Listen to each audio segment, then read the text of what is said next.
Hi students, welcome in chemistry classes. I am Priyanka Jain. तो आज आपके लिए एक बहुत ही इंपॉर्टेंट वीडियो है, last minute tips and tricks for the bar का एग्जाम। जैसा कि आपको पता है आपका बार का एग्जाम है नेक्स्ट डे और आप लोग उसके लिए प्रिपेयर कर रहे हो, ठीक है। तो यहाँ पर मैं कुछ टिप्स और ट्रिक्स आपके लिए लेकर आई हूँ जिससे लास्ट मिनट पर आपका पेपर कुछ अच्छी फिनिशिंग के साथ प्रिपेयर हो सकता है, ठीक है। तो सबसे इंपॉर्टेंट बात जो यहाँ पर आती है, देखिए बहुत टाइम नहीं आपका लूंगी क्योंकि टाइम आपका बहुत इंपॉर्टेंट है। तो सबसे इंपॉर्टेंट चीज यहाँ पर जो है that is the mix matching of speed and accuracy.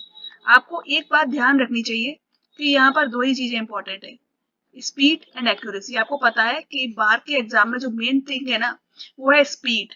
Speed सबसे ज्यादा वर्क करती है क्योंकि ये एग्जाम सीएसआई नेट के एग्जाम की तरह उतना डिफिकल्ट नहीं है, ठीक है ना।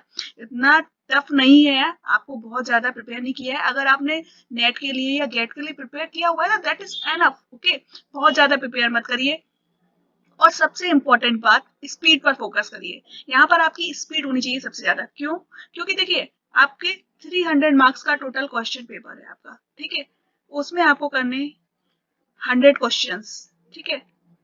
और ये क्वेश्चंस यानी कि आपके लगभग 3 मार्क्स का एक क्वेश्चन है और इसमें निगेटिव मार्किंग भी है, ठीक है। तो अब आपको ये 100 क्वेश्चंस करने हैं और हर एक क्वेश्चन के लिए आपको समझ लीजिए 45 से 60 सेकेंड्स आपको मिल रहे हैं।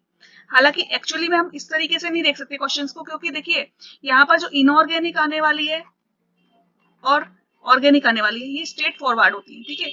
ये दोनों चीजें आपके लिए स्ट्रेट फॉरवर्ड है, इनसे ज्यादा हैवी क्वेश्चंस नहीं आते, बेसिक टाइप के क्वेश्चंस आते हैं। तो इन दोनों को तो आप जल्दी कर सकते हैं, तो इनके लिए स्पीड अप करिए, ठीक है। इनको जल्दी करने की कोशिश करिए। और फिजिकल के क्वेश्चंस थोड़े से ट्रिकी हो सकते हैं, उतने ट्रिकी नहीं है, इसलिए ज्यादा टेंशन मत लीजिए। उतने ट्रिकी नहीं है, लेकिन इनको थोड़ा बाद में सेट करिए, ठीक है। तो सबसे पहले आपको करना क्या है, जब क्वेश्चन पेपर आप उठाओगे ना तो सबसे पहले आपको देखना है, पूरा राउंड लेना है। 100 क्वेश्चंस में ऑल ओवर एक लुक लेना है आपको, ठीक है। इनऑर्गेनिक और ऑर्गेनिक के क्वेश्चन सबसे पहले अटेम्प्ट करने की कोशिश करना है। फिजिकल का भी जो क्वेश्चन आपको दिख रहा है फॉर्मूला बेस्ड है, आप कर सकते हो फटाफट से, उसको फटाफट से करो, ठीक है। किसी भी पहले जो क्वेश्चंस आप कर रहे हो उसमें से किसी को भी आप 30 सेकेंड से ज्यादा नहीं दोगे, ठीक है। इतनी बात आप ध्यान रखोगे जब आप फर्स्ट राउंड ले रहे हो, ठीक है। तो पहले घंटे में जो आप क्वेश्चन पेपर के क्वेश्चन करोगे वो सब 30 टू 40 सेकंड्स में कंप्लीट कर डालोगे, ठीक है। इस तरीके से हर क्वेश्चन को टाइम देना है। उसके बाद जब आपके सारे क्वेश्चन हो जाएंगे, देखिए कुछ क्वेश्चन ऐसे होंगे जिनमें टाइम लगेगा, जैसे फिजिकल के न्यूमेरिकल्स हैं, उनको पहले राउंड में नहीं छेड़ना है, ठीक है। क्योंकि आपको पता है आपको क्वेश्चन आता है, मैं भी जानती हूँ आपको क्वेश्चन आता है, लेकिन उस तरीके से क्वेश्चन नहीं होने वाला है ना। उसमें अगर आपने टाइम दे दिया और बाद में आपके बहुत सारे क्वेश्चन रह गए जिनमें सिर्फ फॉर्मूला लिखना था, तो आपको उसका अफसोस होगा। तो इसलिए ऐसा नहीं करना है। पहले आपको जो क्वेश्चन सिर्फ टिक मार्क से हो सकते हैं उनको अटेम्प्ट करते जाना है। उसके बाद आपके पास ऑलरेडी आपको दिख जाएगा पिंक कलर से कौन कौन से क्वेश्चन आपके वेटिंग में है। फिर आपको वो राउंड उठाना है। जैसे ऑर्गेनिक का आप क्वेश्चन करते हैं, ऑर्गेनिक में स्पेक्ट्रोस्कोपी वाला क्वेश्चन आता है, एनएमआर स्पेक्ट्रोस्कोपी का। आपको 2-3 कंपाउंड्स दिए हैं और उनमें से सिलेक्ट करना होता है कि किसका ये जो डाटा दिया हुआ है आपको वो किस कंपाउंड से मैच कर रहा है। तो उसमें आपको टाइम लगने वाला है, ठीक है। उस क्वेश्चन को बाद के लिए छोड़ दीजिए। फिजिकल के भी जो न्यूमेरिकल्स हैं थोड़े टफ लग रहे हैं उनको बाद के लिए छोड़िए, जो सरल न्यूमेरिकल्स हैं उनको पहले उठाइए। इस तरीके से आप सेकेंड राउंड लेते हुए चलेंगे और लास्ट में आप थर्ड राउंड में जो बचे हुए क्वेश्चन है उनको अटेम्प्ट करेंगे, ठीक है। तो क्वेश्चंस को इस तरीके से करना है। और दूसरी बात, एक और इम्पोर्टेंट बात जो आपको ध्यान देनी है वो क्या है कि क्वेश्चंस यहाँ पर देखिए आपको 100 क्वेश्चंस करने हैं और आपने देखा हुआ होगा जो कट ऑफ है वो 150 के अराउंड ही जाता है, ठीक है। इससे नीचे ही जाता है, थोड़ा धीमे धीमे करके बढ़ रहा है, ठीक है। दैट इज नॉट मैटर, उस पर आपको इतना ध्यान नहीं देना है। पॉजिटिव रहिए, ठीक है। 150 मार्क्स के अराउंड आपको गेट करने हैं, इतना आपका लक्ष्य होना चाहिए। तो इसके लिए अगर आप 50 प्लस क्वेश्चंस कर लेते हो सही, तो आपका लक्ष्य आपको हासिल हो जाएगा, ठीक है ना।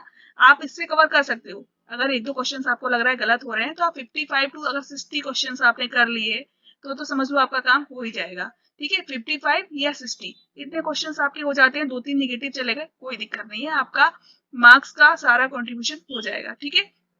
इसलिए अगर आपके इतने क्वेश्चंस हो गए 50 प्लस अबव हो गए हैं तो आपको क्या करना है, बाद के क्वेश्चंस पे याद रखना है, क्वेश्चंस लगाओ, पर ये ध्यान देना है कि क्वेश्चन गलत नहीं होने देना है, ठीक है।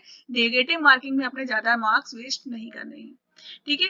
ये तो हुई एक इम्पॉर्टेंट बात। और एक और बहुत इंपॉर्टेंट चीज जो हमें ध्यान देनी है कि जो आपका बाग का क्वेश्चन पेपर है उसमें आपको पता है कि न्यूक्लियर केमिस्ट्री की वेटेज सबसे ज्यादा है, ठीक है। तो न्यूक्लियर केमिस्ट्री को बहुत अच्छे से लास्ट टाइम पर आप प्लीज इसके सारे फॉर्मूलाज रिवाइज कर लीजिए।